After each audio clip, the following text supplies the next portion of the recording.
Y ya estamos con Ignacio Oliendo, como cada lunes, para tratar de ver cómo sigue esta película, esta novela, que parece de ciencia ficción, pero lamentablemente es realidad. Cada vez más detenidos, más arrepentidos, y entre ellos políticos y también empresarios. ¿Cómo estás, Ignacio? ¿Cómo estás, Silvia? Buenas tardes.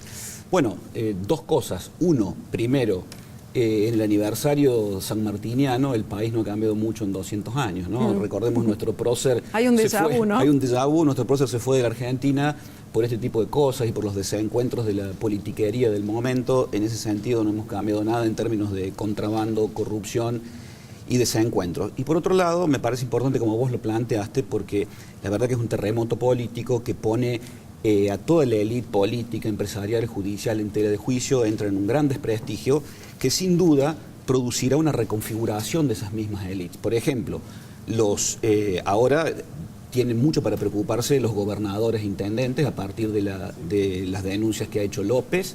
Y por otro lado, otra implicancia importante, se calcula hoy que las empresas argentinas que cotizan en bolsa y que están implicadas en este escándalo ya han perdido 8.800 millones de dólares de valor.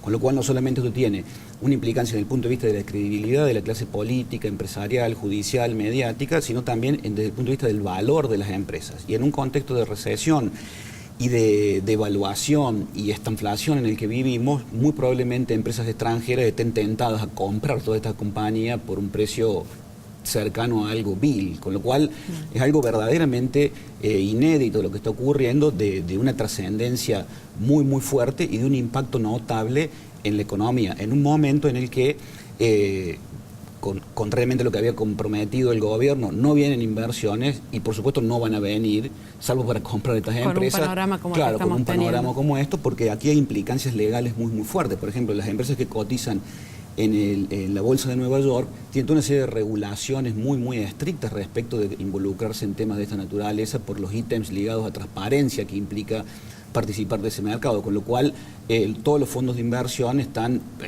puesto a Argentina sobre la lupa. Además tenés que sumar una fuerte contracción del dólar hacia Estados Unidos, hacia los principales mercados, un aumento del valor de la divisa. Estamos viendo la crisis que se está produciendo en Turquía, con lo cual hace lamentablemente preverse que vendrá un tiempo de una marcada recesión, ¿no? Qué extraño es este país, ¿no? Porque sí, uno de los objetivos de la campaña de Macri había sido justamente la transparencia, pero la transparencia le está complicando el panorama, ¿no?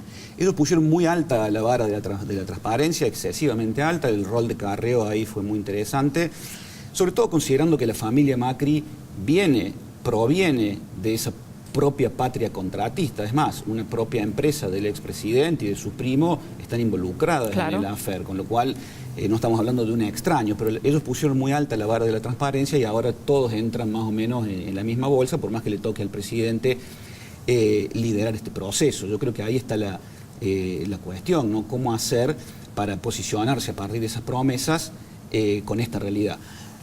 El gobierno ha perdido fuertemente credibilidad, sobre todo después de la crisis con el dólar y de la fuerte crisis de reserva que ahora se está produciendo por el mismo motivo. El acuerdo con el Fondo Monetario Internacional no alcanza, con lo que solamente desde el punto de vista político y comunicacional al gobierno y al presidente Macri y a la Alianza Cambiemos le queda un solo recurso, que es Cristina Kirchner. Entonces lo que estamos viendo ahí es... Ahí lo decía, ¿no? En la entrevista en CNN, el presidente, muchos dicen que no me conviene que Cristina vaya presa. No, yo creo que no, independientemente de los caminos que tome propiamente la justicia, lo que menos le conviene es que vaya presa. Lo que sí le conviene desde el punto de vista político es que de aquí hasta las elecciones la expresidenta todos los días recorra incesantemente los caminos de Comodoro Pi y las cámaras de la televisión se posen sobre ella. Esa es la estrategia más conveniente, es lo que pensó Durán Barba en el 2015 y es el escenario soñado para ese sector del gobierno que es el que planifica la estrategia electoral, concretamente Durán Barba, Marcos Peña, contra otros sectores del propio gobierno que, detrás de los cuales se aglutina el tema de la transparencia, preferirían que el expresidente estuviera presa, ¿no? Recién hablábamos de un déjà vu, ¿no? Que parece que las historias se repiten en este país, pero creo que no habíamos visto antes esta situación de empresarios arrepentidos, de funcionarios arrepentidos. ¿Será que podremos empezar, estaremos en la puerta de empezar otro nuevo país con esto? Es probable, esperemos que sí, sería deseable. Lo que sí está claro, Silvia, es que todos sabían cómo funcionaba este mecanismo. Hago referencia a una serie de Netflix ligada al mismo affair en Brasil. Sí. Que ya podrían hacer una con lo que nos pasa en la Argentina. Sí, podrían hacer varias temporadas, como fue aquella memorable Lost, que ya se perdió la cuenta de cuántas temporadas tenía. Realmente todo el mundo sabía cómo funcionaba este mecanismo. Lo que pasa es que, claro, durante el gobierno de Néstor y Cristina Kirchner hubo tales implicancias respecto de este tema y funcionaba de tal manera, según la declaración de los arrepentidos, porque también hay que hacer una parte en este sentido. Las pruebas que tiene toda esta causa son endebles, son unas fotocopias. En Argentina la fotocopia no tiene ningún valor jurídico, con lo cual lo que tiene valor ahí son los acuerdos de los empresarios arrepentidos. Hay que seguir muy bien ese punto. Sí, creo que es lo que más nos ha sorprendido, ¿no? Sí. Empresarios como Aldo Roggio, sí, presentarse y decir, sí, yo pagué coima. Sí. Esto me parece que no había pasado en otro momento de la historia. Siempre tiene que ver, por supuesto, el mundo ha cambiado mucho desde el punto de vista de las comunicaciones, desde el punto de vista de la exposición pública, desde el punto de vista del conocimiento de la vida privada a través de los canales de televisión, las redes sociales y todos los medios de comunicación en general. Eso ha generado grandes transformaciones. Y todos están bastante expuestos, es difícil escapar del escrutinio público, es el fin de algún modo, asistimos al fin de la intimidad, pero la verdad que nunca se había visto esto. Y llama la atención también cómo fácilmente todos los empresarios se arrepienten y buscan un acuerdo con el fiscal Stornelli y con el juez Claudio Bonadío, donde queda claramente expuesto, como fractura expuesta, los ex funcionarios, siendo que vos sabés muy bien que para bailar el tango hacen falta dos. Con lo cual ahí es muy llamativo cómo están repartidas las cargas. Eso también es verdaderamente llamativo. Pero bueno, esperemos que esto sirva para una refundación. Hay que ver ahora cómo sigue el tema de las obras que están en construcción. Porque hay, por ejemplo, hay obras que tienen una extrema complejidad y no lo puede hacer cualquier empresa. Claro, o sea, no pueden cambiar de empresa. No pueden cambiar de caballo en medio del río. Ese es otro tema que hay que seguir muy bien. Hay una serie de decretos de la semana pasada a estos efectos. Pero hay que tener en cuenta eso. ¿Quién se va a ocupar de la obra pública? ¿Cómo van a quedar las empresas que están sospechadas en el affair de los cuadernos respecto de la obra pública que viene? ¿Qué va a pasar con las compañías extranjeras que quieren participar? ¿Qué va a pasar con la colisión entre los intereses norteamericanos por un lado y los chinos por otros? Pensemos en el caso de electroingeniería y las obras de las represas en Santa Cruz. O sea, tiene fuertes implicancias también geopolíticas y respecto del futuro de la estabilidad del sistema político y del sistema democrático. Y no dejamos de lado, Ignacio, en este caso, la mirada del ciudadano, ¿no? Claro, el ciudadano mira absorto cómo no llega a fin de mes y cómo ve que pasan en frente suyo miles de millones de dólares o al menos relatos respecto de miles de millones de dólares y no puede comprender qué es lo que está ocurriendo. Por eso también es muy llamativo, y este es otro dato para seguir, cómo está respondiendo la opinión pública y la ciudadanía a través de las encuestas.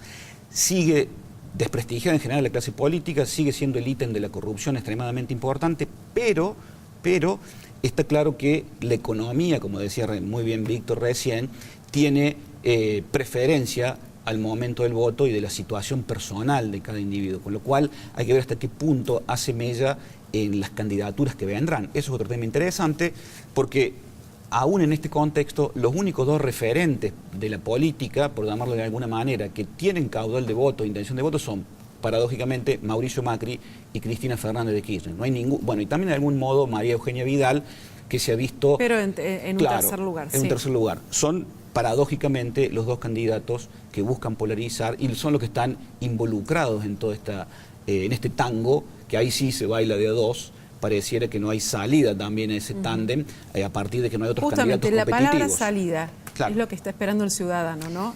El ciudadano espera una salida a... El gobierno hasta ahora no da señales. Está claro. El presidente Mauricio Macri sigue siendo muy sincero diciendo que todo está mal. Está claro. Pero ¿cuál es la salida? Es lo que uno se espera conocer dentro de un par de meses. Eso es muy importante, como vos lo remarcas, porque eso genera una gran incertidumbre. Y además una angustia. Claro, una gran el ciudadano está angustiado. Sí, se percibe esa angustia, es verdaderamente muy fuerte, todos estamos atravesados de esa angustia, que es la que genera la incertidumbre. El mundo se ha vuelto un sitio extremadamente convulsionado.